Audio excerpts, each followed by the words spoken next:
And welcome to this meeting of the Corporate Scrutiny Committee. My name is Councillor Paul Heath and I'm the Chairman of the committee. Before we begin the meeting, I just have a few options of housekeeping. Please know that this meeting is being broadcasted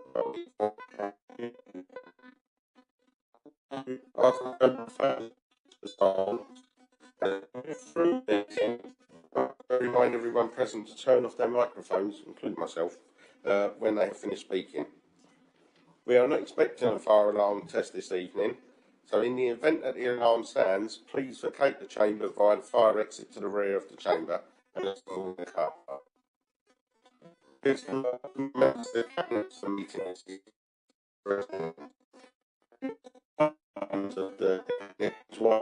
layout and then be able to back to anyone in the audience. So it is just I don't know where the echoes come from.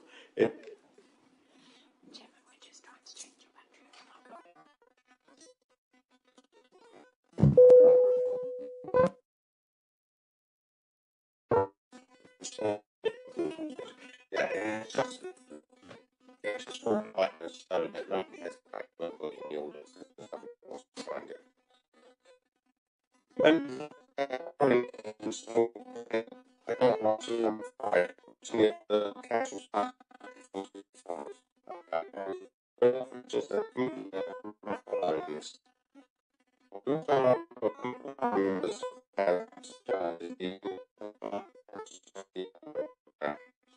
So let's say that's not one of these techniques.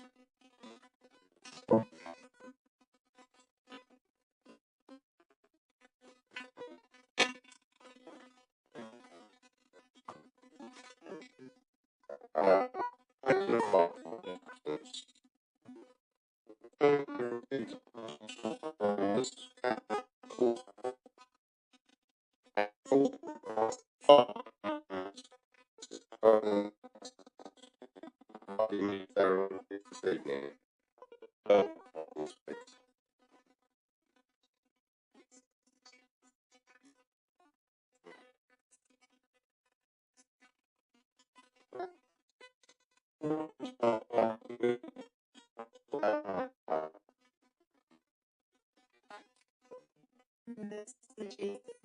This is a slight technical issue, which is trying to go on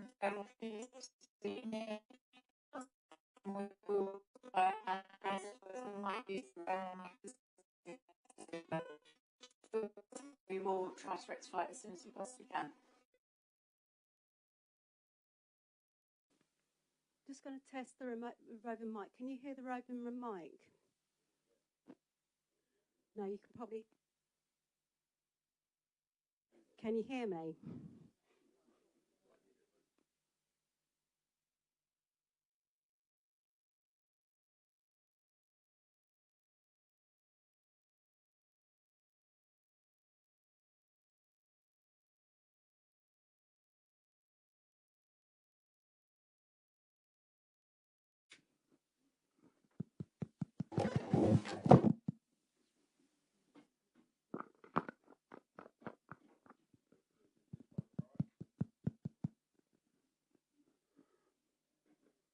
Testing 1, 2.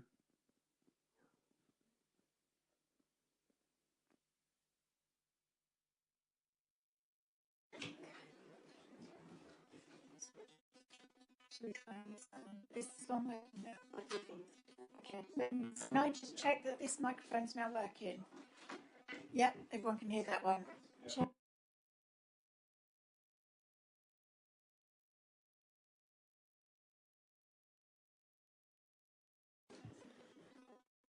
I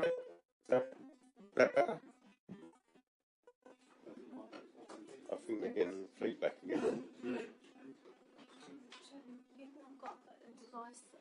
No, I haven't even got my phone with me. So it's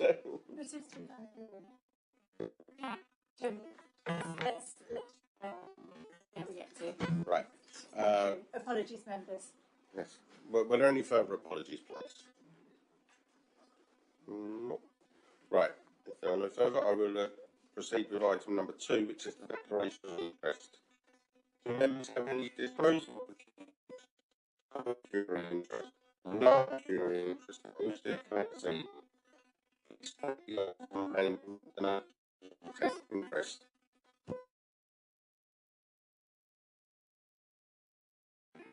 No. Move on to item number 3, which is the minutes of the previous meeting. Please can I have a proposer to approve the minutes as an accurate record of the previous meeting of the Corporate Scrutiny Committee, which was held on the 22nd of November. Councillor Ron Ramage.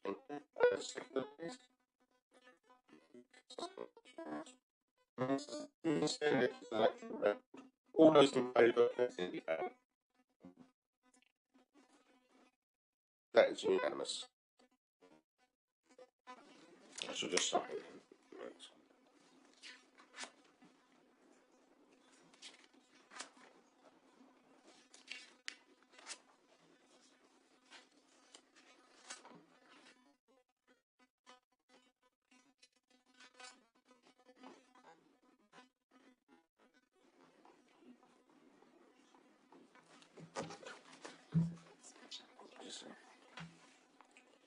Thank you. I will now proceed to item number 4, which is public question time.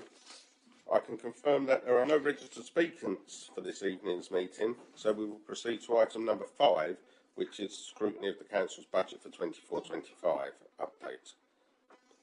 Members, for this item we are to receive a presentation from members of the Cabinet. The report for this item has been prepared by Phil Myers, Head of Finance, who is also in attendance together with the Council's Management Board. All members in attendance this evening will have an opportunity to ask their questions of the Cabinet in respect to this item, as there will be a session after the presentation. I would therefore ask that members do not indicate that they wish to speak until the session is completed.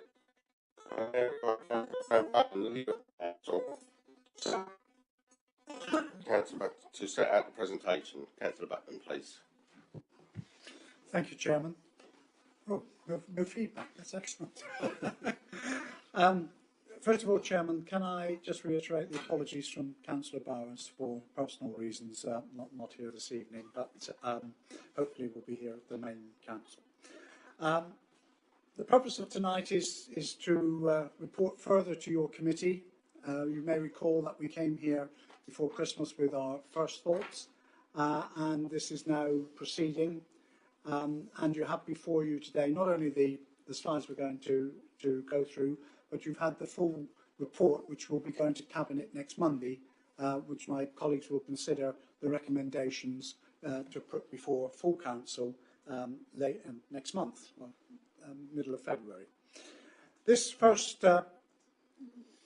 slide shows what our overriding aims are. I'm not going to read it line by line. I think it's basically to protect services and remain financially stable. That, I think, sums it up in a single sentence. And I think we are able, as you will see as we go on, to actually meet both those objectives as we move through. The next para, consultation and engagement, that's what we have so far been carrying out. We were here in February, 22nd of February. We've been out, sought residents' views, and we've sought feedback through various ways of engaging with the community. Our whole thing around supporting communities, you'll be aware, Chairman, that we made a significant decision last year in our budget to put a package of support of £1 million to helping people through what we knew were going to be very difficult times. 500,000 for 22-23 and 500,000 for 23-24. Clearly that is there. We've also continued our grants to organisations such as Citizens Advice, Community 360, and we have this year a new council tax support scheme which was agreed by the full council in December, which we think will better target some £7.8 million of council tax support to low-income households. Moving on, we continue to invest in our services. Clearly, pay, general inflation and other cost pressures do impinge on this authority as well as many other, well, every other authority in the country. We have prioritised some 285,000 of extra funding to ensure that the organisation has the right level of resources in place and can attract and retain the best staff in what is becoming a highly competitive job market.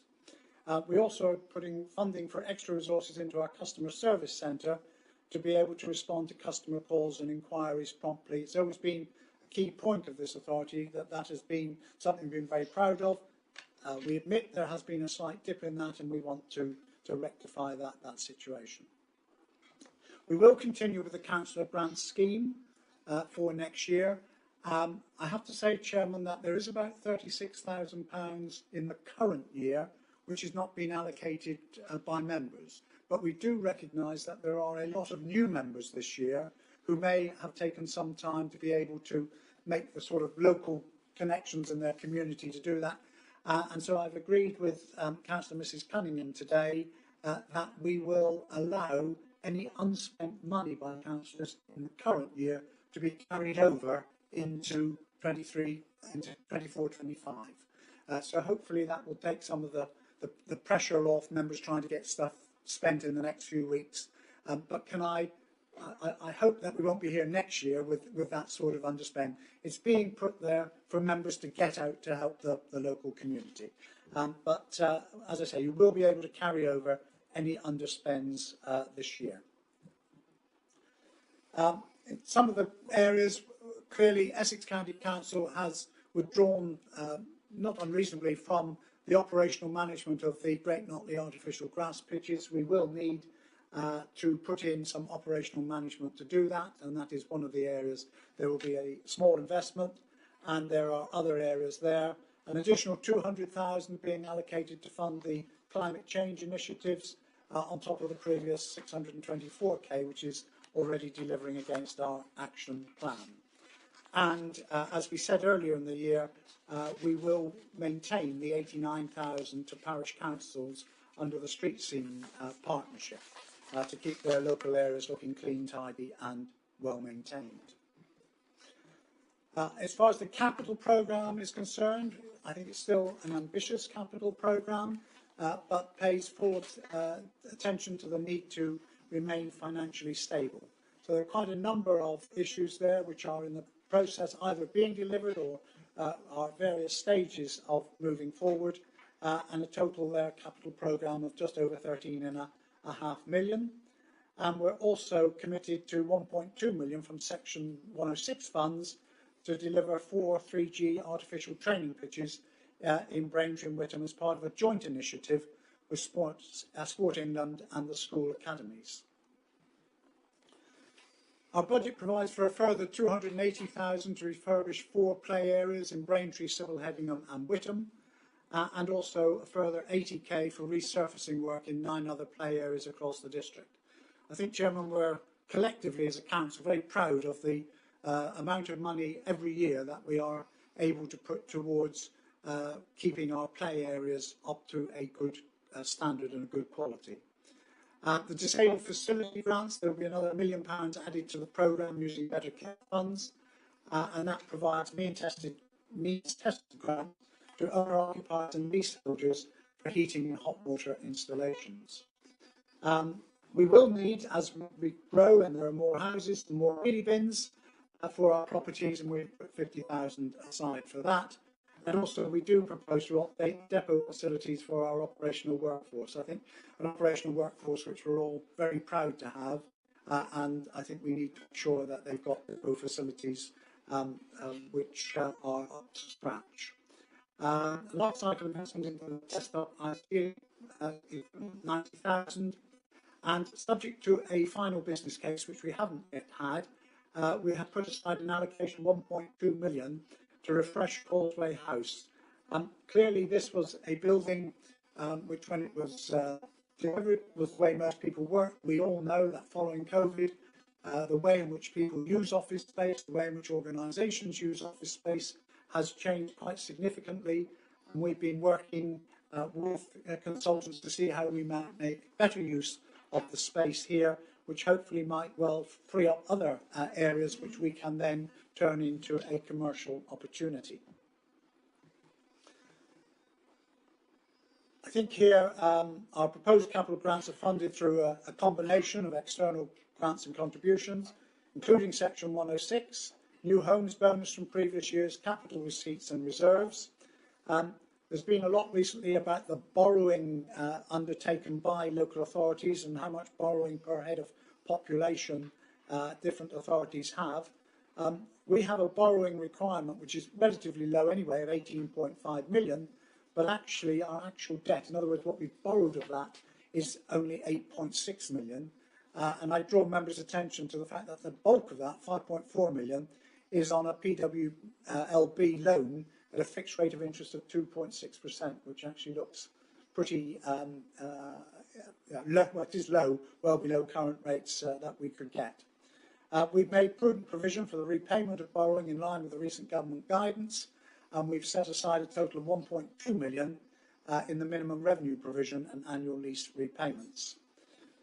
So I think we can say overall we are confident that we have a financial situation which is sound. However, we do need to balance our budget, and new savings and additional income of 296,000 have been reflected with no impact on frontline services. That should actually say no adverse impact on frontline services. So we are not reducing any of our frontline services.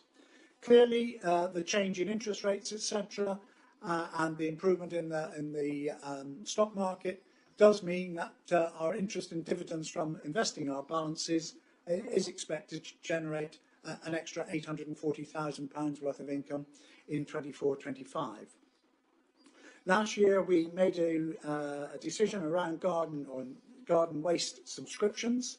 The take-up has exceeded our expectations, significantly exceeded our expectations, and has brought in nearly 900,000 in the current financial year for people who have taken advantage of the early bird offer. But I should also say that over 400 people, Chairman, have taken out the not so early bird offer, in other words, the larger price, since December. So in total, as far as the garden waste is concerned, the total number of properties signed up for the bin collection is 29,638. Now that is 44% of the total properties. That's every property in the district. If we take it as a percentage of those properties that currently have bin collections under the system, it's actually now over 51%. So it's a really, really good response that we've had. And as you see there, these figures are up to Monday. 410 properties have signed up since the early bird discount ended, and nearly 1,400 subscriptions are paid for extra bins to be collected. So the total income that is brought in is 877,000. And I make no bones about it. Part of our thing of saying if we want to protect services, then we have to become more efficient in whichever ways we can.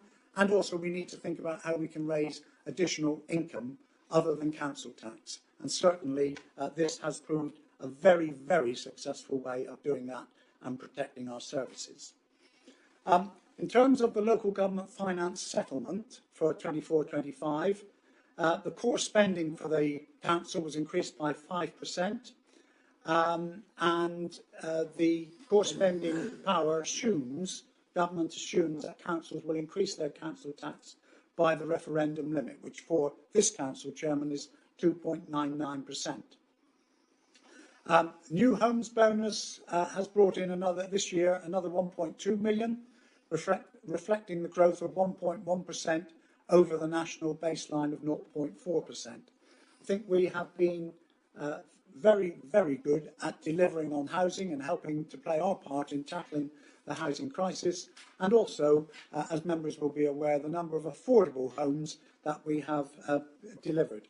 I think I'm right in saying, Chairman, that in terms of the number of homes, we've delivered more than any other district in Essex, and something I am very, very proud of. But it comes with a reward, of course, that it's brought additional money in for us to, again, protect our services across the district. Consultation period for the government's proposals finished on the 15th of January, and Councillor Bowers made a response to that on behalf of the council. On the 24th of January, the government announced more money for councils, including an increase in the minimum funding to 4%, which I think in our terms, Phil, is about another £170,000. We estimate, because we haven't had the final figure on that yet.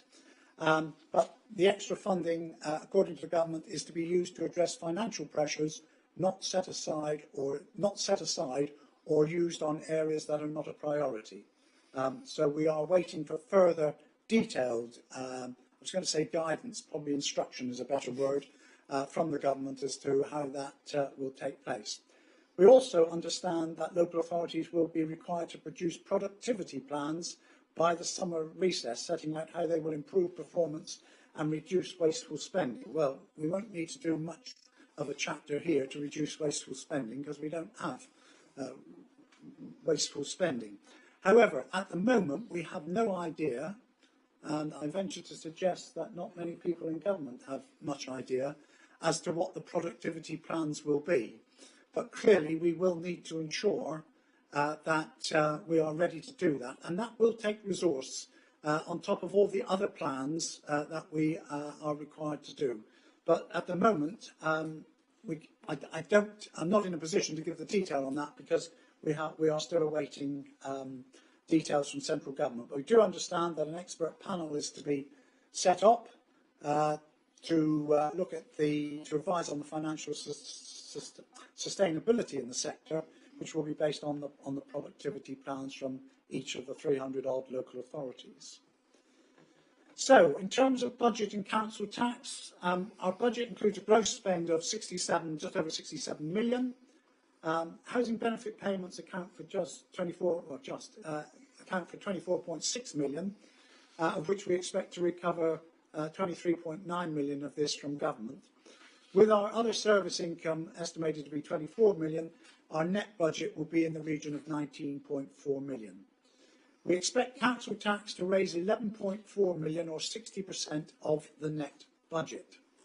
Cabinet will be considering a council tax rate for Braintree's share of the overall bill of £200 and 7p for a Band D property, which will be an increase of 11p per week on the current Band D rating.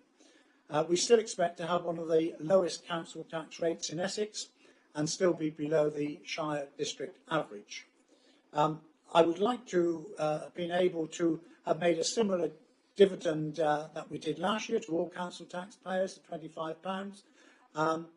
With so much uncertainty and the fact that we are still on annual funding arrangements, and I think it'd be fair to say that probably will be the same next year because following an election, whatever happens to that, I don't think any new government of whatever colour is going to be able to move, particularly if the election's not till November, to give us anything more than a one-off budget for next year as well. So we are holding fire on that as part of our making our way of remaining stable. So our budget will be balanced this year using a one-off 500,000 from our share of the collection fund, outperformance and the growth of the tax base, and using £2.5 million of reserves, of which 1.2 million is for organisational service expenditure. So we are using some of our reserves, but I make the same point that once you've used reserves, you've used them, they can't be there, and it's not something that we can rely on. And in a moment when we go to the medium-term financial strategy, Phil will illustrate the task that still confronts the authority. General fund balances 8.1 million were held at the 1st of April 23, and the latest forecast is that this will reduce to about 7 million by the end of this financial year. Balances are expected to be used over the period of the MTFS to smooth the savings required. Moving on to the MTF and the future financial challenge, I'll ask Phil to talk you through this particular slide. Yep, thanks, Leader. So I think this slide is just trying to articulate then the financial challenge we've got in the MTFS. So you can see for 24-25, the bars are crossing, and that's just reflecting the fact that we've essentially closed the budget gap for that year. But then you can see the red line is sort of the projected spend, and the green line is our expected income and resources over that period. And you can see there's a sort of a drop in income, and that's because of some of the items that we're accounting for in 24-25 are at the moment one-off sources of funding. So the funding will drop and then it'll start to rise, but not at the rate we anticipate our expenditure.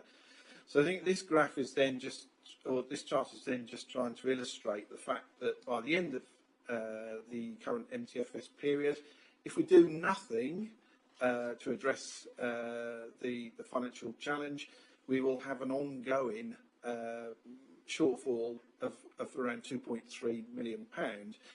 And if we just used our reserves, general fund balances, just to set a balanced budget each year, you can see those balances will rapidly drop. So from just over around 7 million at the end of 24-25, they would drop to 1.5 million, which is below our minimum level that we set as part of our financial resilience sort of measures of £3 million.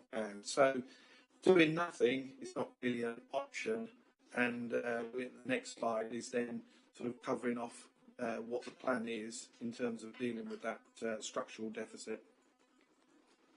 Thank you, Phil. So, Fit for the Future is a phrase you'll hear a lot of over the next few years. This is a 3-year programme aimed at closing the budget gap.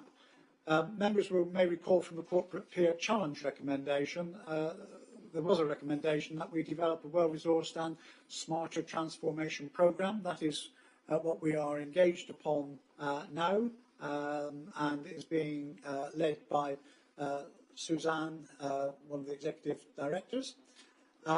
We also have a reserve created in the current year, but more resources will be required to deliver at pace and leverage benefits quicker. So we're putting money aside to make sure we can get the Fit for Future going, and that will need to move at some speed. We propose to use half of the 24-25 new homes bonus, the 1.2 million, to increase overall funding available to the programme to deliver sustainable public services, with the remainder of the new homes bonus used as a contingency for key service delivery risks. So we are absolutely, I think, taking a conservative with a small c approach to this. We don't want to go for anything which would put the authority and taxpayers in a difficult position in future. And as Phil said, some of the one-offs, we may well get those one-offs in another year, but we've not put them into our budget and assumed they would be there, which would, of course, make that slide look a lot better. So the work streams are fit for the future, and the expected benefits are set out. We've chosen 5, agile and flexible. Well, they're there on the screen, Chairman, for you, and what they intend to do. There are cabinet members who will be the sort of sponsors, if you like, for each of the 5 areas that we will be dealing with. In terms of council tax discretionary policy on, just go back, on empty homes, this is something which I know we, across the chamber, there is a view that we have a lot, over 2,000, I think, empty homes in the district. Ideally, we would like to see those homes brought back into use, and hopefully a number of owners will do so. This is our current council tax discretionary policy there, in terms of that we give nil discount on empty properties undergoing extensive repairs or unfurnished, and on second homes, and on long-term empty property premiums where they are unoccupied and substantially unfurnished for over 2 years, we add 100% and 200% or 300%, depending on which category the particular property falls in. We will be recommending that we reduce the qualifying period from 2 years to 1 year, and that exemptions are applied in line with the current policy. But as I say, we reduced from 2 years to 1 year, and I hope that that will encourage some of the people to report back news earlier than they might have been. And in terms of second homes, we intend to suggest that we give 1 year's notice, because we have to under the legislation, of our intention to apply 100% premium from the 1st of April 2025 on second homes.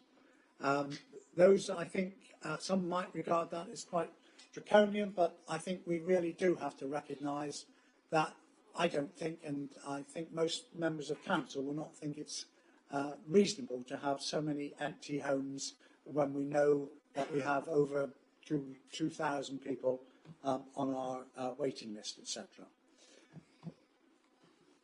So the next steps, early February, we will get the final finance settlement, including details of the additional funding which has recently been announced. We will finalise our recommendations on the 5th of February.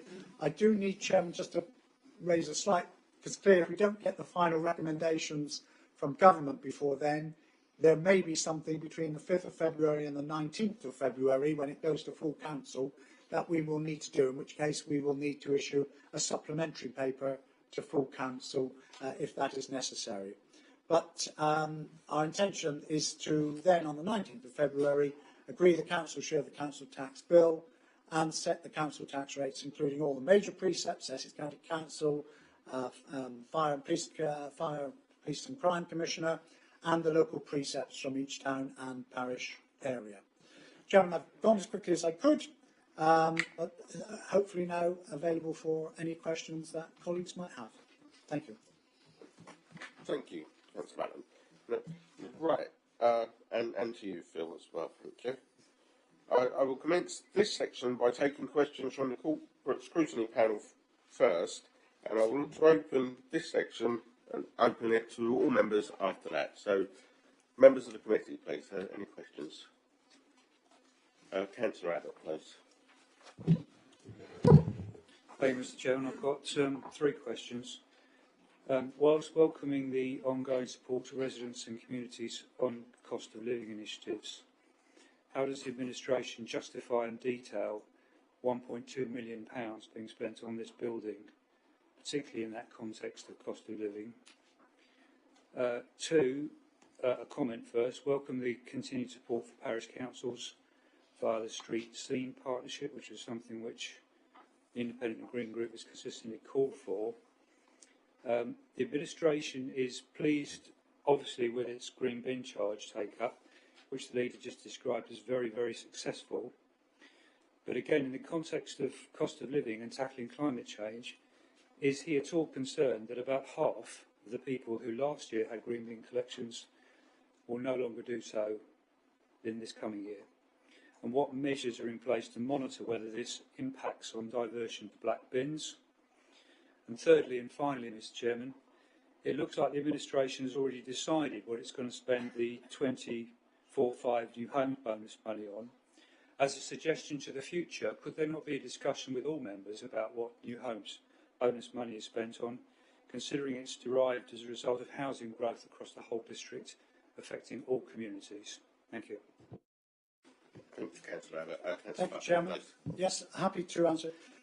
We haven't yet had the business case for this building. I'm just giving a figure of 1.2 million as a possible thing. Why would we do it? Because this building is costing us money. And we are not utilising every space here, and we do not require all the space that we have for our current staff. So we do need to carry out the proper way of how we can best utilise that, and also we modernise it. It's an old building. We've considered different things, whether we actually moved out of the building completely or you know, all sorts of things. So when we get the business case, there will be an opportunity clearly for all members to see the exact part of why it's 1.2 million. But we can't just change this building without spending some money. On the issue of green bins, I think it's a success. Clearly, Councillor Abbott doesn't. Time will tell, and I'm willing to stick with our position on that. And in terms of the new homes bonus, one of the reasons why we've had to make sort of fairly last-minute decision on no homes bonuses. We don't know. We were not. It was not definite that the new homes bonus would continue. There's been various conversations, various messages coming out over the last couple of years that that might disappear, and we don't know what that position is. So that's why, in terms of how it is utilised, there is an opportunity still. Yes, we have made some recommendations, but if this committee felt that it wanted to make other suggestions, then it would be up to the committee to make that, and that's why we've held this meeting prior to the Cabinet meeting on Monday on that. As regards, it's quite right, the benefit of the new homes bonus is spent throughout the whole district, even in areas which don't take any housing. It is spent there as well. It's not limited to the areas that either don't have housing or do have housing. It goes into the pot to provide for services across the whole district, whether they are 100 yards from this Causeway House or whether they are 15 miles from Causeway House. Thank you, Chairman. Councillor Wrench, please. Thank you, Chairman. My question also follows on the new homes bonus. Can I please ask for some more information around the full process for the new homes bonus allocation towards risk management?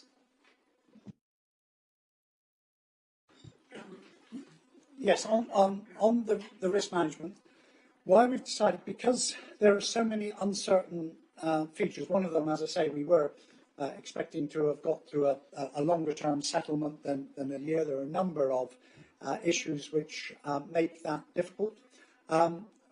We will know, I mean, clearly there has been an upturn in the economy and interest rates have come down, etc.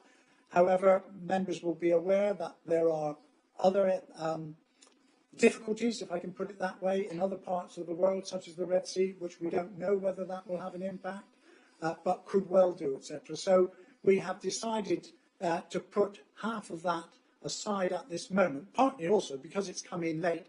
We haven't got ready stuff. So picking up on Councillor Abbott's point, we need to think how best to use the new homes bonus. So by putting it as a reserve against risk, it's there. Hopefully we won't need to use it, and then we can release it for other items. But that's our thinking on that particular point.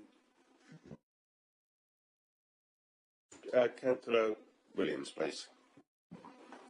Thank you, Mr. Chairman. I'd like to ask two questions, if I may. First of all, on the garden subscription service, obviously the revenue has been far greater than we thought it would be, which of course is very, very good news. Can I ask for some detail around how that has specifically impacted on the budget setting process? And secondly, and I'm hoping that this is a very stupid and straightforward question, but we have many exciting projects coming down the track, funded by BDC for the town of Witham. I've had to write them down because there are so many, including town centre improvements, the community centre, football pitches, improvements to Witham Town Park, and a new changing places toilet. Can I just have a cast iron guarantee, absolute guarantee, that passes all of those as we go ahead? Thank you. Chairman, thank you. I'll take the question on the garden waste subscription charge, and I'll perhaps leave to other colleagues who are politically overseeing the delivery of projects in the town of Witham. First of all, regarding the garden waste subscription, when we did our financial modelling for this, we did set the modelling targets low. I think that was responsible. I think that was the right thing to do. This was a major change in service delivery, and it was right to be at the cautious end. As the leader said, we're naturally pleased that the take-up has exceeded expectations.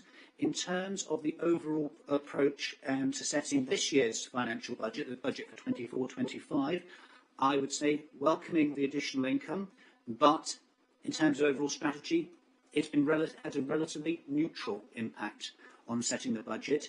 Because of those great uncertainties that the leader alluded to, I think it would be irresponsible to make any sudden course directional change on the basis of higher than expected income. We're very mindful that whilst take-up has been high, the service will be rolled out in the next financial year.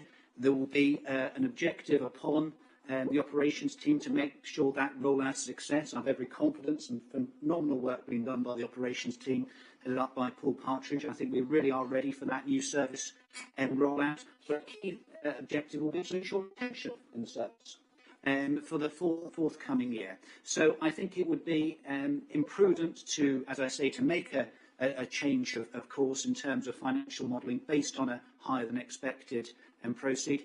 The long proceeds from the garden waste subscription, the 4-year MTFS challenge remains, and therefore I think we would have to reflect on things in the next financial year to see, in order to model in order to have a clear idea how we set financial targets in the upcoming years. If that answers that point on the garden waste, I don't know if colleagues would like to say anything about the project. Perhaps Councillor Ritchie to start. Thank you. Thank you, Chairman. With regards to the projects you mentioned, Councillor Williams, a lot of those are already in flight and already have committed funds behind them, so this budget does not affect the delivery of a number of those that you mentioned, and indeed we'll continue to deliver projects not just for Goodson but also for Housejet as well. We're actually committed towards that. The one that's probably a little bit different is on Mortings Lane, so subject to final business cases with regards to cost, etc. But again, not intrinsically linked to this budget, but another project that we are committed to delivering for the community of Whitton. Thank you, Chair. Councillor Ramage, please. Thank you very much, Chair. And can I thank the leader for his presentation? It's very comprehensive. A couple of things. One observation is that I'm pleased that we are rolling over the community grant. That, to me, I think is a very important thing for each individual councillor to handle that.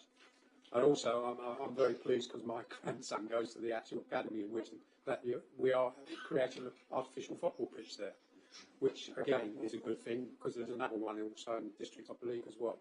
But my question is basically in regards to the gap of 2.3 million, and you projected that figure for till what 27, 28. Do you envisage that increasing in any way, or would it be reduced? I mean, we seem to have made a lot of savings already.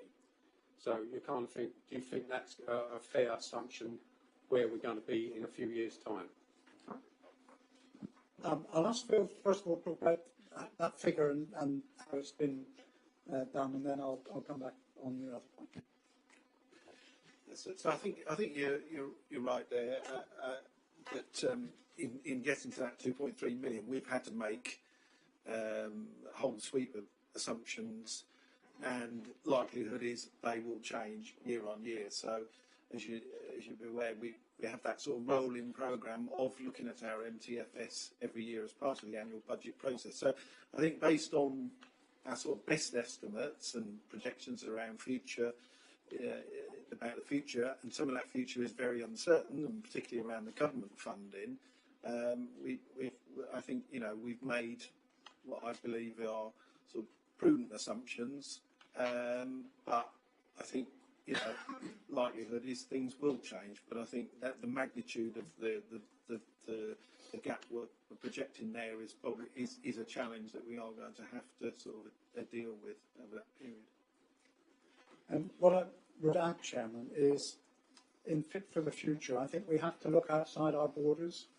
We have to look about how we work with neighbouring authorities. There are certain areas, staffing areas, where there's a shortage of talent. And what we don't want is to be making an artificial market by each trying to have our own in upbidding. We need to work very collaboratively with other authorities, and I think that's one of the things which I hope will come from the North Essex councils working together on that. That we do realise that for 15 authorities, each to have their own little empires, is not going to work anymore. We need to be working together, and we already have done. I think be fair to say that Braintree probably is regarded as one of the most collaborative of councils. We are in various things, but there is still more that we can do. And if we're, as local government, to be able to cope with the challenges that are being thrown at us, I suppose is what I would say, We are going to have to do more of that. So we may well have to get used to sharing particular posts or agreeing that work will be done in one place and not in another. So it's going to, there's no longer any low-hanging fruit. As you quite, through you, Chairman, as Councillor Ramage says, we've made, I think, most of the efficiency savings, the internal efficiency savings that are there. We need to be looking fundamentally. And, for example, what we do with this building and how we make it is a key example of that. Gone are the days when every member, remember when we came in 2003, we had a staff of just under 1,000. We're now at around about 450, 460, something like that. Still the same building. So we do need to think about how we make best use of that and whether we can take some of it, which at the moment is unproductive. I don't mean staff are unproductive, I mean the parts of the building are unproductive, and actually turn that into a financial situation, income as well. Oh, and on the, yes, the pitch at Whittam, if I'd known your grandson was there, I suppose that is to produce more talent for Spurs, is it? Yes. Which may have a problem with our Arsenal supporters, but I'm delighted. Cheers. Thank you. Councillor Parker, please. Yes, thank you. Just a couple of questions and an observation. The observation is that I'm actually very pleased to see there is a proposal to maintain the street cleansing budget, because I know that certainly 11 parish councils in my ward, all representing small villages, they really rely on that money to pay for basically cutting the grass in the villages. So thank you for that.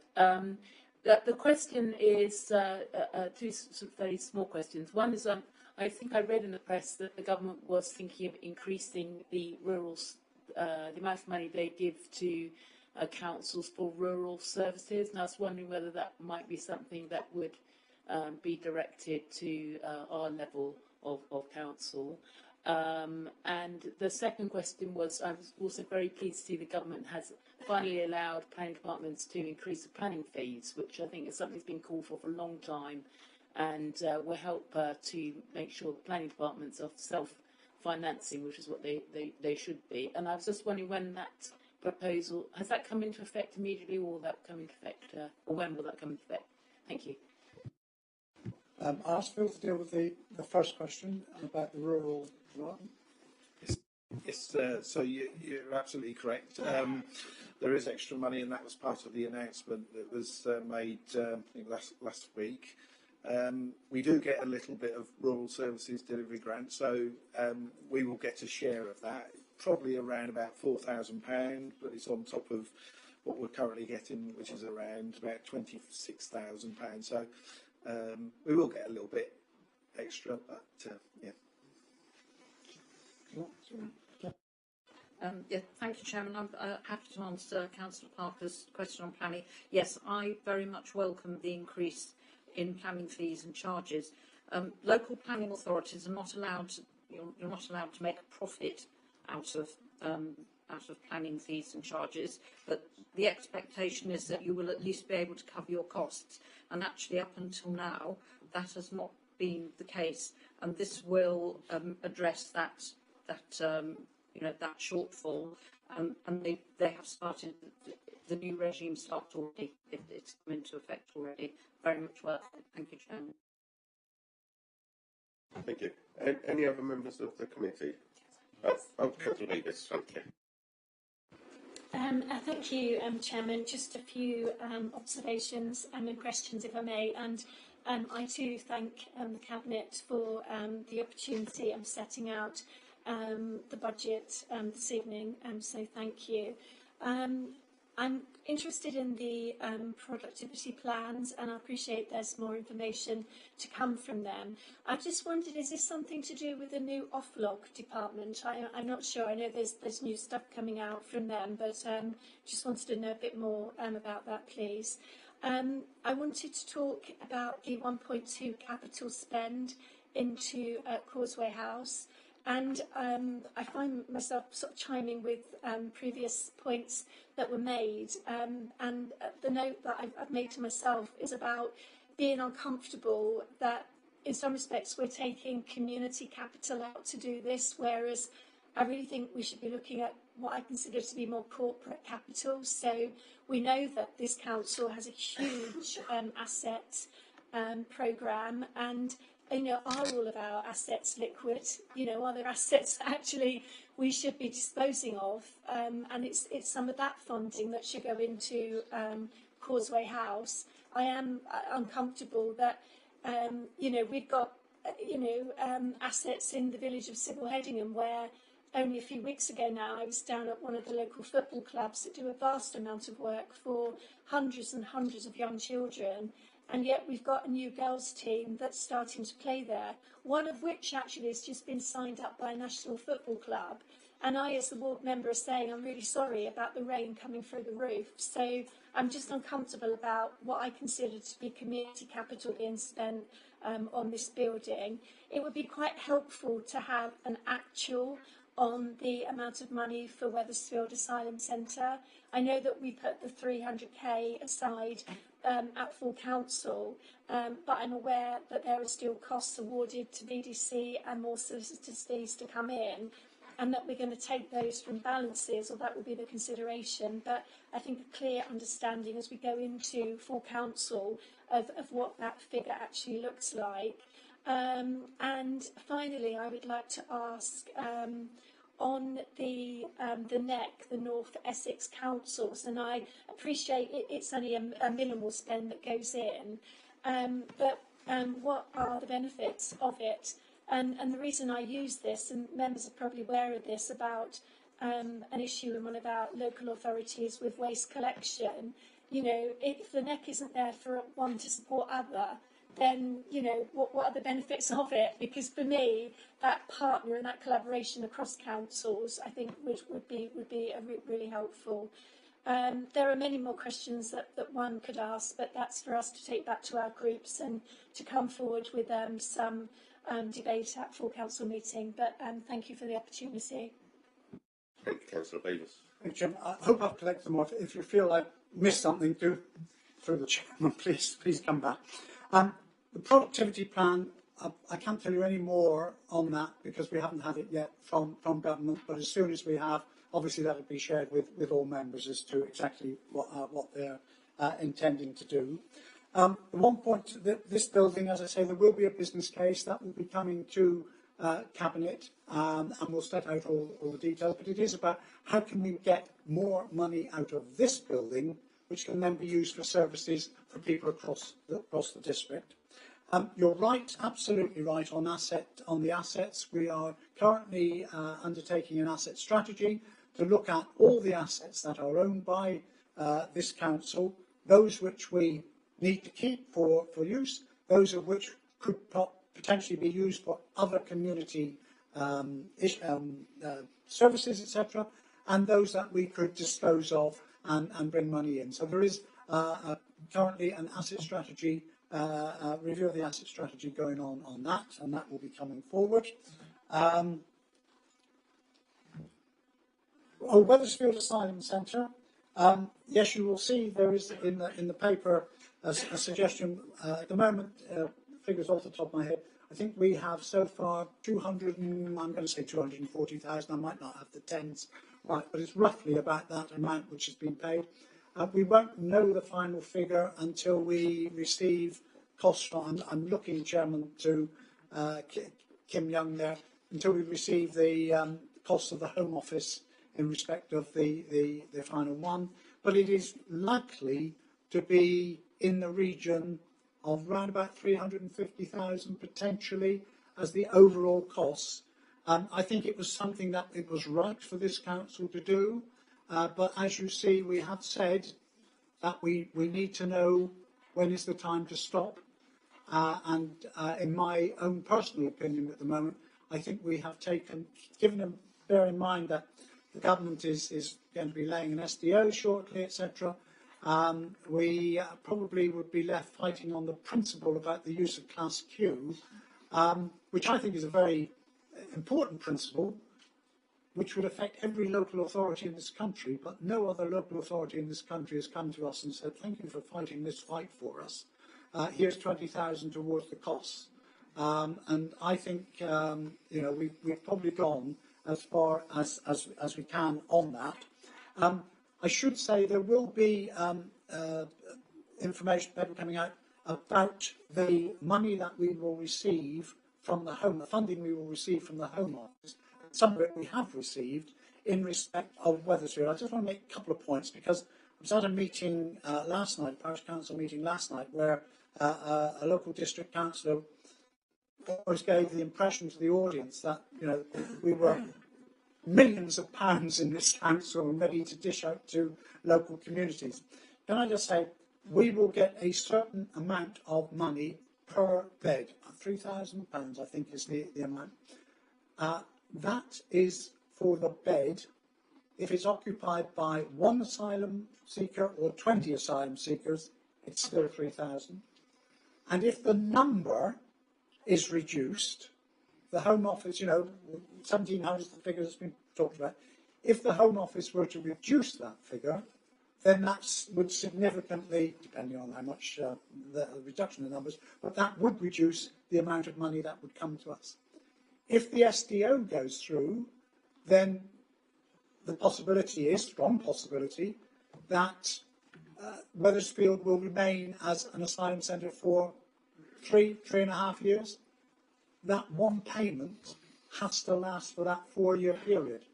And that's one of the difficulties we have at the moment in terms of, you know, how long we've got to do. So, and also there are very strong, again, guidance stroke instructions from the Home Office on what the money can and cannot be spent on. So it's not a huge bonus for us.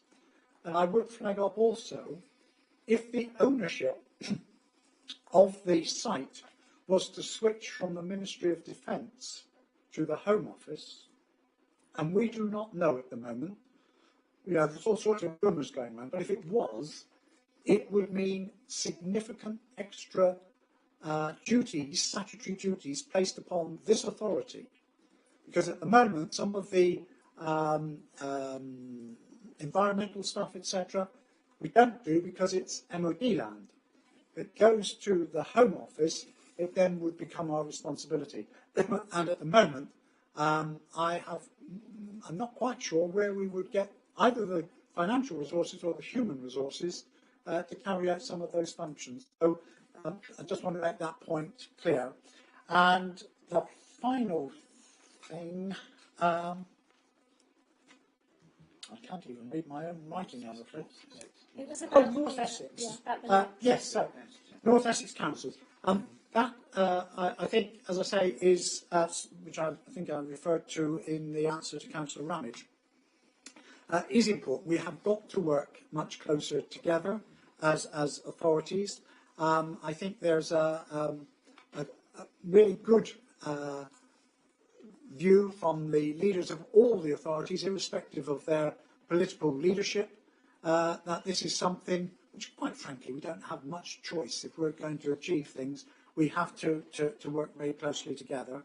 And we also have to help each other out. As people are probably aware, you know, we are about to help out a neighbouring authority which is having problems with one of its statutory services. And we are, I say we're delighted. We're delighted to be able to help out. We're not delighted that that authority, unfortunately, needs our help. But certainly that is something that I think is about working together for the taxpayers, the council tax payers across the whole of North Essex. And it's about outward looking from our boundaries. Thank you. And any more members from the committee wish to speak? Councillor Williams, please. Thank you, Mr. Chairman. If I could just pick up on the change the empty homes policy, if that's okay. Completely understand the rationale behind the change, and I'm not opposed to it. I just have one or two slight concerns, based on the fact that I have a couple living in my ward who, less than 2.5 years ago, bought an empty property. Sorry, less than 2 years ago, bought an empty property. Since then, they've been doing it up, spending an awful lot of money on it, and as a result have had to do it in stages. And throughout that time, they've been living with parents.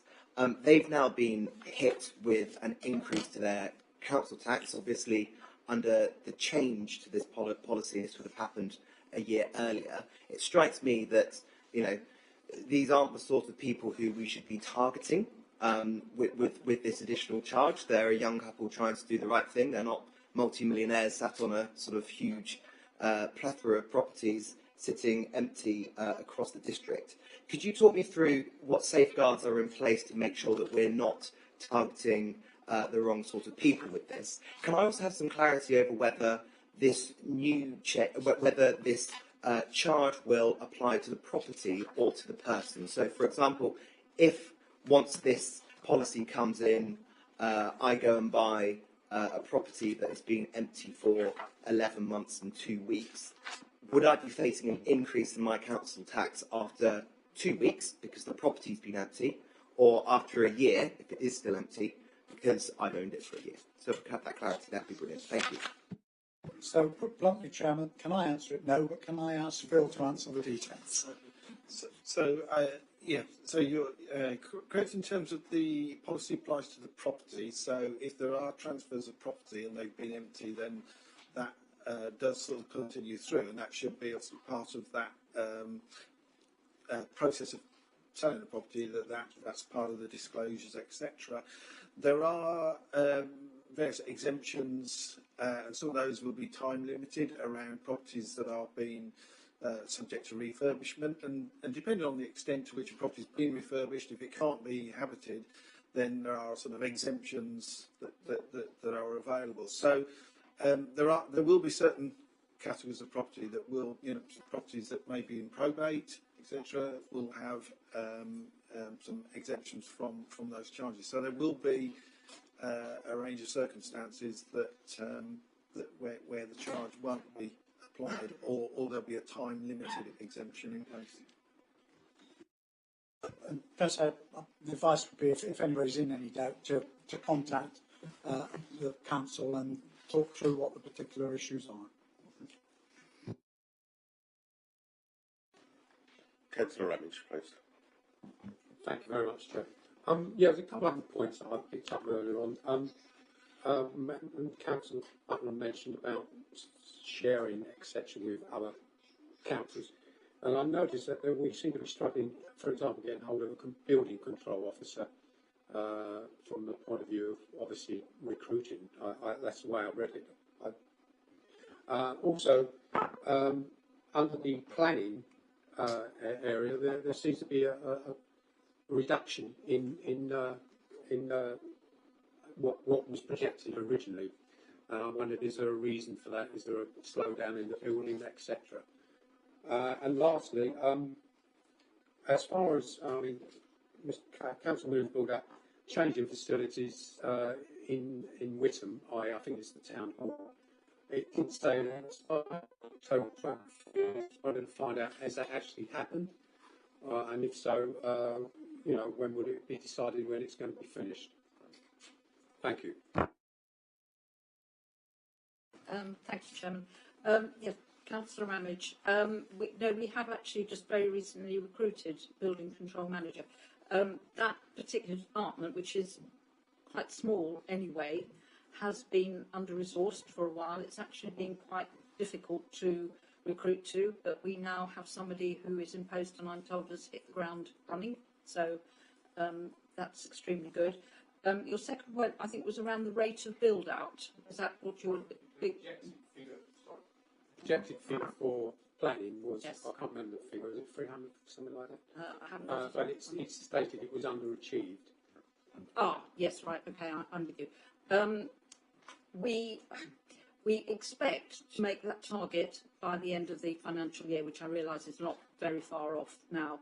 But in terms of planning applications, they don't fall very neatly into the quarters to make their targets. And I do know we've got some fairly sizable applications due to come forward over the next couple of months. Of course, I don't know whether they're going to be approved or not, but our expectation is that we will make that target by the end of the financial year. I would just add to that where we give planning permission, one of the frustrating things, and this has applied for several years now, is when developers don't get on and build. You know, they do have timescale to do that. We can't make them start to build. We do push and prod as much as we can, but it is frustrating for those of us, especially on the planning committee, when we give permissions and we don't see spades in the ground, because obviously until there is actual evidence of building going up, we can't count that towards our our 5-year supply, which I'm pleased to say we have now. But it is frustrating. Thank you. That term is land banking, isn't it? Yes.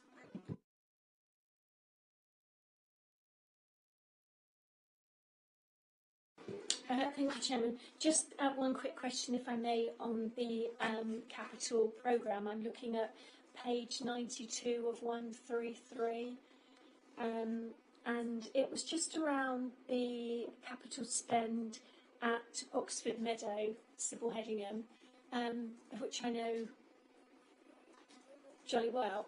I'm trying to think what's there, because there's a little bit of play equipment which I know the parish council own. So Oxford Meadow would be the football ground and the buildings there. I can look at Graham Button's face thinking, what is it? I don't know. I don't need an answer now, but a written response. Otherwise, I'm going to put in a written response about it anyway. So. But I can't, unless it's somewhere else in the papers, it may well be. Chairman, I was thinking if Councillor Beavis doesn't know what it is in Sybil Hedingham, there's no cat and hell's chance that I will know. I know what's there. I'm just trying to work out what bit.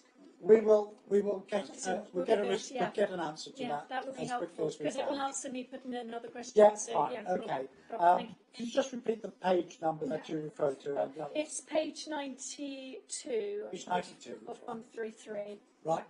Great. Yeah. Sorry about that, but don't know. Councillor Holland, please. Well, I was going to have to shout. Simple question. Can I ask what the implications of this budget are for the funding of planning enforcement, which I acknowledge is a discretionary service? Thank you. I'll ask Councillor Gabriel Spray to respond to that. Thank you, Leader. Through you, Chairman. Councillor Holland, the planning enforcement team received a considerable boost to its funding. That was, I think, a couple of years ago now. Yes, and that has worked extremely well in terms of the fact that it is now, I won't say we're actually fully staffed. I think there are still a couple of vacancies being recruited to, but it has made a tremendous difference, and they are certainly far more on top of their workload, which is considerable, than they have been previously. And I am not expecting any change to that as far as this budget is concerned. I think they are. I'm not going to say everything in the world of planning enforcement is wonderful, because I don't think we'll ever be able to say that, but it is in a considerably better position than it previously has been. Thank you.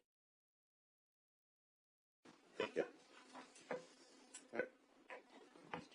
Right. Any other members of the committee wish to ask before we open it up?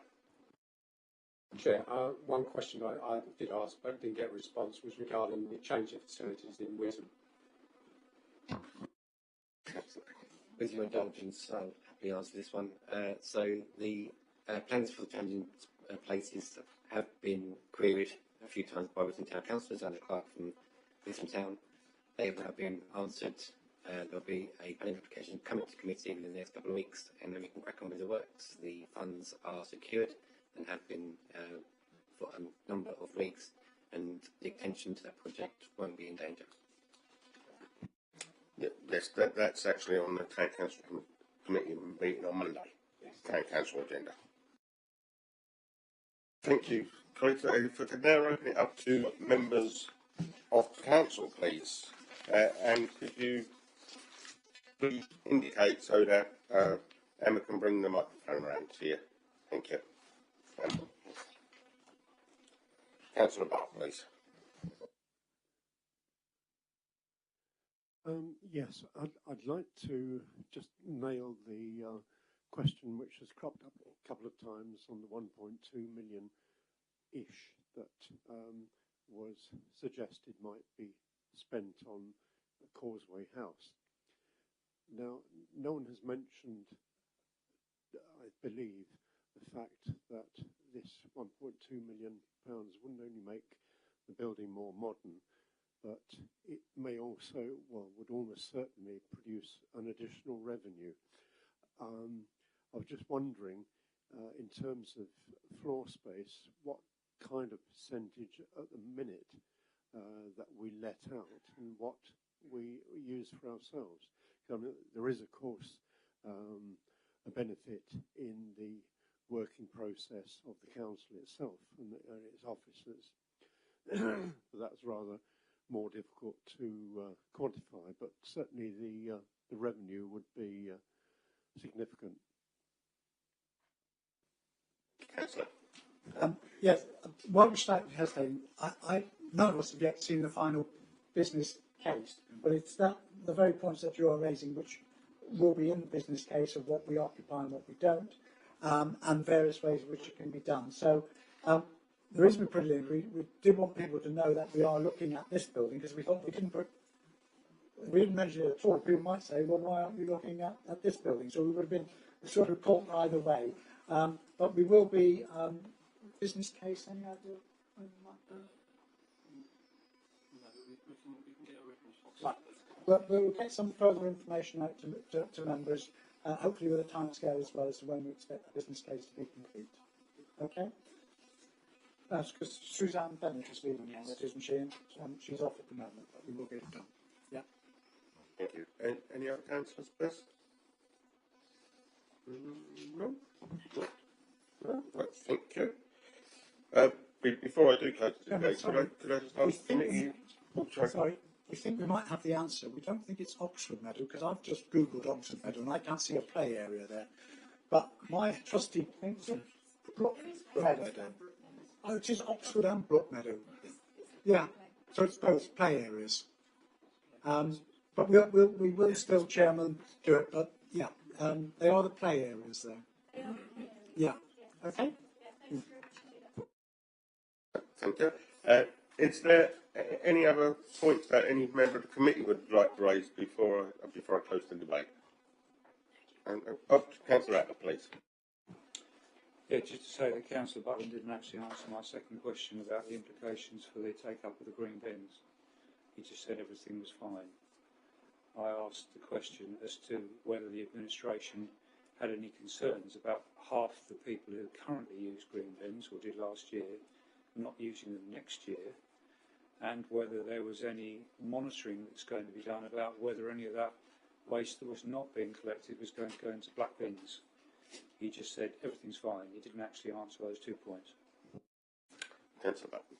I don't know at the moment how many people will not sign up by March. I don't have the crystal ball that Councillor Roberts has. In terms of the using of the black bin, make no bones about it, we will ensure that people do not direct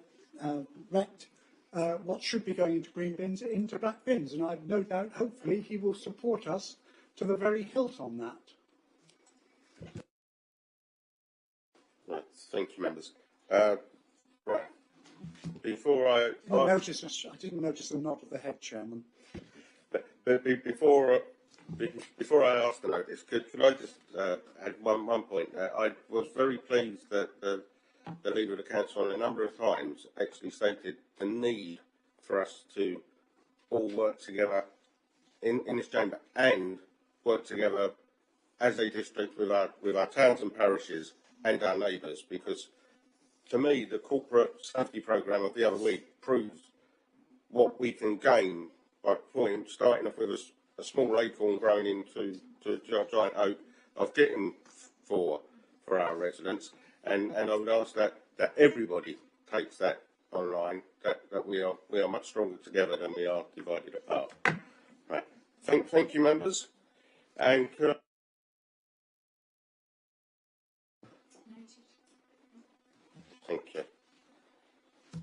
thank you, members.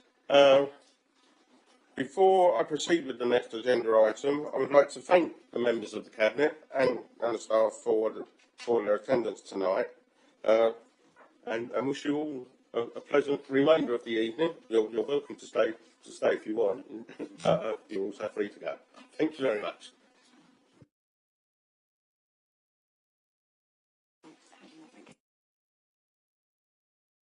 Yeah, committee, we will just wait for the remainder to leave and Tracy to take her place, and then we'll continue with the agenda.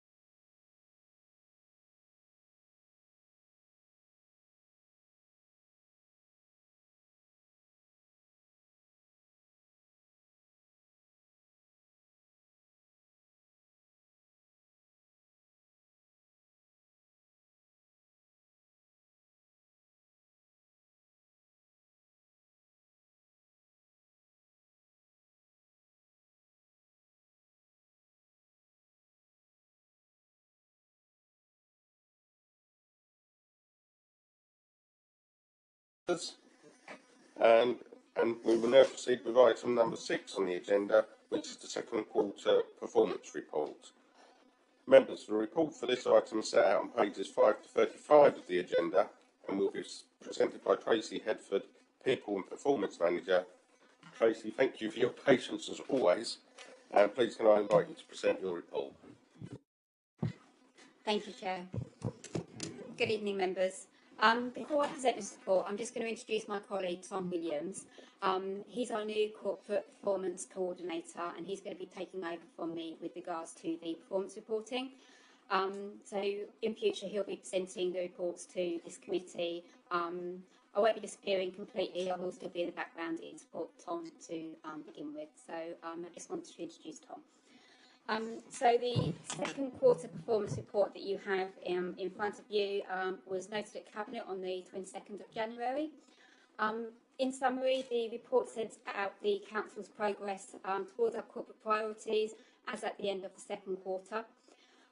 We are aware that obviously we're a few months on from the end of September, and you may be aware of more up-to-date information from some of the projects, so it doesn't necessarily reflect the position we're in at the moment.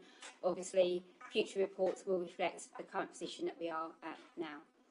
So as at the end of September, we had 3 projects that were complete, 51 projects that are on track and progressing well, and 3 projects had an amber status. They were in respect of the wet and dry changing facilities at Houseford Leisure Centre. Progress on that had stalled as the grant agreement for the capital contributions was under consideration in light of the current commercial relationship with Fusion Lifestyle. The community centre in Witham was delayed due to the resubmission of the planning application and the ongoing negotiations to confirm an operator for the new centre. The development of the asset management strategy, as Councillor Butland alluded to in the previous item, the asset management team will begin this process in the third quarter, and there's also been a budget bid put in for resourcing for the asset strategy. Of our performance indicators, 11 of them have achieved or exceeded target. We have 6 performance indicators that are data only, so they provide supportive information, and 3 performance indicators missed their target by more than 5%. The areas of underperformance are in relation to the number of homes granted planning permission, recycling rates, and the percentage of inquiries resolved at first point of contact in our customer service centre. With regards to the underperformance in relation to the planning permissions, obviously Councillor Sprain picked this up at this meeting earlier. She's also picked it up at Cabinet, and obviously has advised members that they're comfortable with regards to the progress of this indicator, that it doesn't fall neatly into the performance quarters. There are a number of applications being processed in the service that will see the overall target being exceeded, but they obviously do take their time to process it, so we just need to watch that one a little bit more closely. In respect to the recycling rates, the 60% target that we have, as you're aware, this is an aspirational target that is set by the Essex Waste Partnership. We do continue to promote recycling every opportunity, and we will obviously continue to do so. There would be a little bit of impact in relation to weather over the second quarter, so obviously that can have an impact on the garden recycling figures that we get. Regarding the percentage of inquiries resolved at first point of contact, this is below target as the customer service centre have been dealing with a higher demand than usual of complex queries that might require a more in-depth answer and have to be transferred through to the service. This is mainly in respect of housing, planning, licensing and council tax. We are continuing to monitor this, and we are liaising with the services as well to see where we can do more to support the team so that we're not having to transfer as many calls. I will just mention some of the key achievements in the second quarter that were mentioned at Cabinet. So we had 3 crucial crew events that took place in July that delivered workshops to 289 children from 7 primary schools across the district. The review into the Council's air quality monitoring methodology has been undertaken, and we've had an independent review of the Council's air quality monitoring methodology confirmed that we were monitoring it in accordance with the best practice and legislation. We now have activities and actions underway from that review. The scheme to refurbish the wildlife gardens at Housley Public Gardens has a contractor appointed and works have started. We've got Mount Chambers GP practice has now moved into Victoria Square development. Council community grants were awarded to the value of $3,750. We delivered 90 affordable homes, taking the total in the second quarter to 167. The participation levels at the leisure centres continues to rise with nearly 205,000 attendees. We had 69 residents contact us for assistance through our handyman scheme, and our housing team prevented 67 cases of homelessness through various interventions. We've had 269 new business startups across the district, and a further 102 businesses contact the Council's team for business support. And the number of people transacting with us online increased by over 64% from the first quarter. And this is mainly due to the number of residents that we had contact us to sign up and take advantage of the early bird discount in relation to the garden waste collection service. So moving through to the report, in the complaints section, just to note that there has been an increase in the number of complaints received from the first quarter. The vast majority of these complaints are in relation to operations, mainly in respect of missed bins for various reasons, but it has been noted that there was an increase in the customer dissatisfaction regarding the introduction of garden waste charges. I will highlight, though, that all complaints were resolved at the first stage of the Council's complaints process, with no complaints escalating to stage 2 or stage 3. And we also didn't have any complaints sent to the local government ombudsman to investigate in that quarter. The Council continues to see excellent performance in terms of people with sickness below the targets, and over 2/3 of staff not having any sickness in the Council. Health and safety information is noted on page 22 of the performance report, and there has been an increase in reporting of accidents and incidents to employees. This is partly due to raising awareness to staff around the importance of reporting any incidents, and the majority of accidents were in our operations area in relation to sort of like how they were handling things and how they were moving around. But we only had 9 days lost due to accidents. In respect of the financial performance, the net budget agreed for 2023-2024 was £17.5 million, and during the year budgets are updated in accordance with the Council's budget policy framework procedure.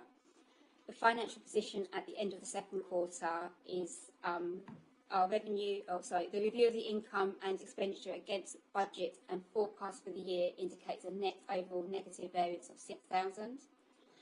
There's a central provision made for the staff pay award that reflects the latest national employers proposal, which was an increase of £1,925 or 3.88%, whichever was the highest. For chief officers and chief executive, the increase was 3.5%. They estimated that this cost would be 6% against the budget that we had at 3%, so it resulted in an additional cost of £606,000. At the time of the end of the second quarter, we hadn't had the settlement, but the settlement was, or the pay claim was agreed in the third quarter. Other expenditure is forecast to be 550,000 over budget, which is an increase from the previous quarter owing to confirmation for staff pay awards, and the council is continuing to accrue legal costs in relation to the Wethersfield Asylum Centre. Offsetting the projected additional staffing costs and other expenditure is an overachievement of income, currently forecast to be 1.3 million, which is mainly attributed to Treasury Management investment income. Capital spend at the end of the second quarter is just over 2 million.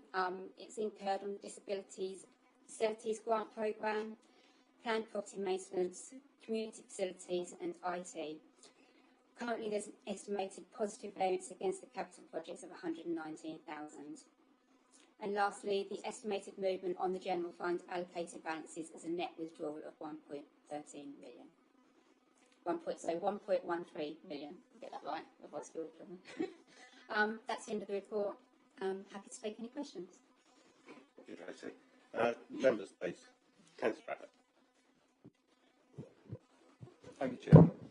Always an interesting read. I over the years followed them, and then you can see where we were the previous quarter and see what the trends are. And a lot of good work the council's doing. Got a couple of comments and a couple of questions. Page 15 on the anti-litter campaigns, fully support them as ever.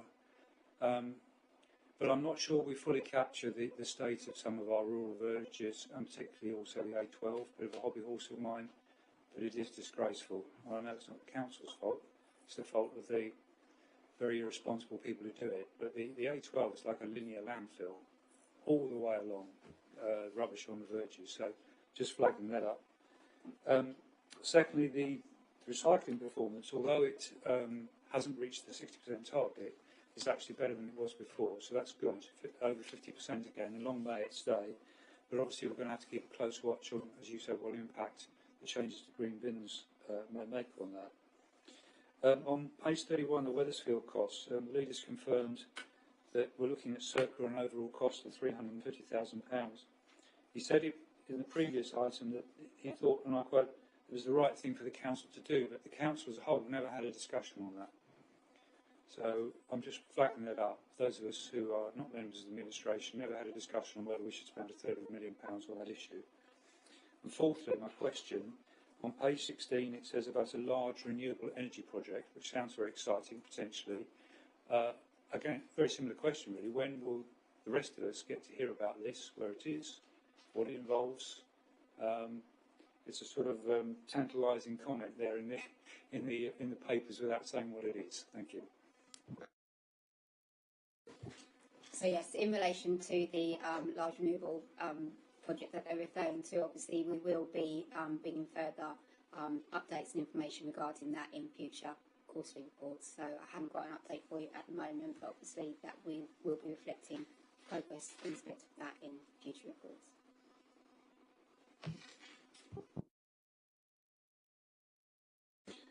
Yeah, under the heading Capital Programme, it's an old chestnut, if you like, for want of an expression, regarding town centre improvements. We've got a budget figure of 619,000 there, and only actual spend has been 1.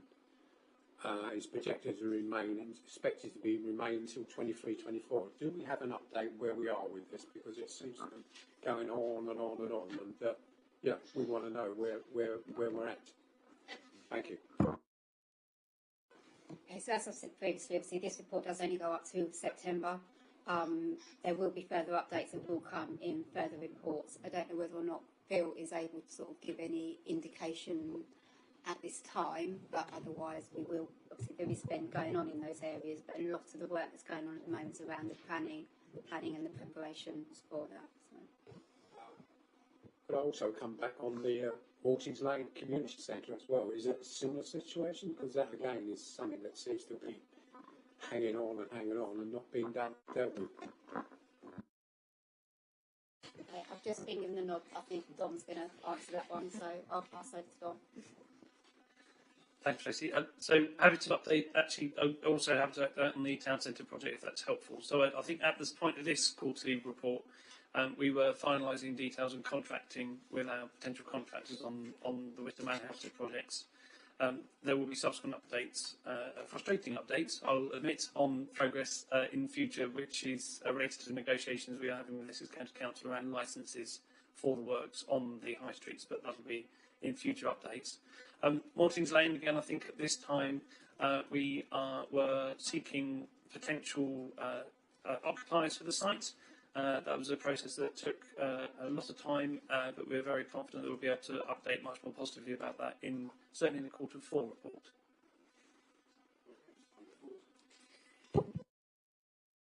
Councillor Parker, please. Thank you, Chairman. Two questions, please. The first relates to, it's on page 13 of the report.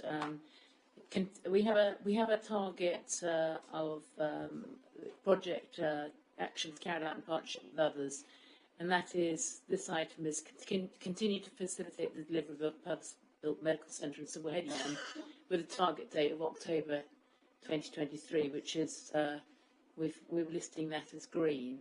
I mean, as you're aware, we've been waiting for this progress to be made, and I appreciate this is not within the council's control, but I just wonder whether it is appropriate to sort of score that as a green, as achieved, when nothing is really happening. Certainly, there doesn't seem to be any progress that is actually being made on that, or certainly not that I'm aware of. It's obviously not something that the council's in control of securing progress, but it is definitely drifting considerably. The other question really is on the recycling. So we're not meeting our target. I'm sure one can continue to promote recycling as much as you like, but I was wondering whether we are actually undertaking any sort of survey work to gain a better understanding of why people are not recycling more. Is it because they don't understand what needs to be recycled? Do they need more education? Are they just I don't know. It would be interesting to do a more. I don't know if we've done any more detailed work as to try and establish what it is that's holding people back from increasing the amount that they recycle. So those are my two questions. Thank you. Thank you. So, in respect of the Civil Headingham Medical Centre, obviously this update only goes up to the end of September. So, the progress is only going to reflect that point in time. So, I'm just getting to that page. Dom's going to give you an update on that one, so I'll say it still. Sorry. I think you're aware, Councillor Parker, that the delivery of the actual project is in the hands of the Integrated Care Board. The project actually that relates to our greenness in this is actually our transfer of the land to the project. So actually the project, as far as BDC is concerned, is us having the land and transferring it to the ICB or to one medical group who are more likely to develop the project. And again, we are working with the ICB, and what will be reflected in future updates will be the fact that we expect the ICB to receive their final business case for the project in February of this year. So sometime this month, we understand the final business case will be received by the ICB for it to then be progressed.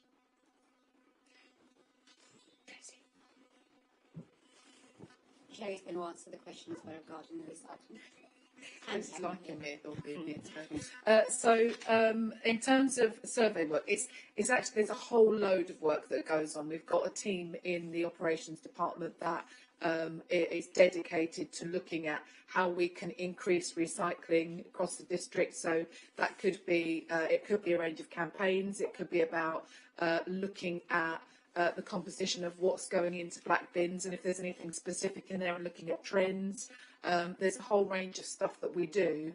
It should be noted as well, though, that there has been a lot more effort from us, not just looking at recycling, but looking at stop using stuff in the first place.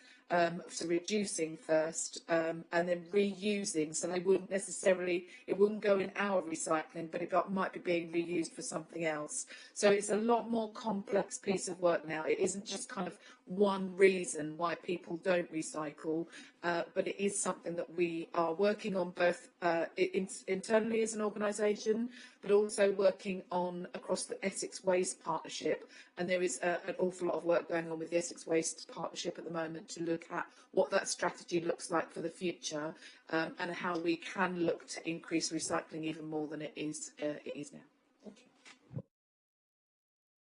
Thank you. Councillor Emmons, please. Yeah, page 21, it makes reference to Witham Enterprise Units. And as a Witham councillor, I'm obviously very disappointed in the fact that this is being put back from October this year to September 26. It states it's due to update design. I mean, surely the design what was originally done was good enough, I felt, but could someone give me a bit more information on this, because I feel it's a bit disappointing for Witham that we haven't got these units sooner than later, if you get my meaning. So I'm very happy to answer that. That's helpful, Chairman. So Witham Enterprise Units, I think, continues to be a frustrating project for us all. We are working within a very restrictive Section 106 design code on that site, and therefore the designs that we've previously pulled together for that building have not been consistent with that Section 106 design code, and therefore we have commissioned architects to revise that scheme. In actual fact, we think we've now got a scheme, again, with apologies for destroying your future agendas by talking about what we'll be reporting in future quarters, but we do have a design now that we believe fits with that design code, and we've been working with our planning team to make sure that's the case. We have now therefore taken that forward to planning to see if that will be deliverable in a planning sense, and are now finalising financial viability model on the business case to see if we can afford to build it and that the income generated from that will support its viability. So again, respecting that this update is as of the second quarter, in future quarters you'll see that we are progressing with planning conversations, and hopefully we'll have a viability decision that we'll be able to discuss with Councillor Bowers as current member and others in the next month. Could that mean that that date of 2026 could be brought back? Potentially, depending on the complexity of the planning, but also the phased delivery. So if and when the project is taken forward, if it's proven to be viable, then it depends how quickly we develop out the site. It may be in phased development, and therefore September 26 may be a suitable date for the final end of the project as opposed to the start of its build. Anybody else, please? Thank you very much. Thank you, Tracy. If there are no more questions, could I ask that the report be noted, please? Thank you very much. Thank you, members. We now proceed with item number 7, which is the decision planner.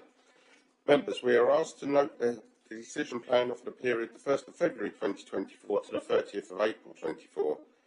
Before we do this, do members have any issues that they would like to raise in respect of the decision planner? Okay. Thank you, members. So do I have members' agreement that the decision planner has been noted? Thank you. Thank you, members. The decision plan has been noted. Members, there are no urgent business this evening, so this item concludes the public session of the meeting this evening. The next meeting of this committee will take place on the 3rd of April 2024. I will therefore close this meeting of the Corporate Scrutiny Committee at, depending on what clock you go by, we're going just 8:53 p.m. Thank you for your attendance, and thank you to all of those watching on the Council broadcast on the YouTube channel. Have a pleasant evening, members, and see you all soon. Thank you very much.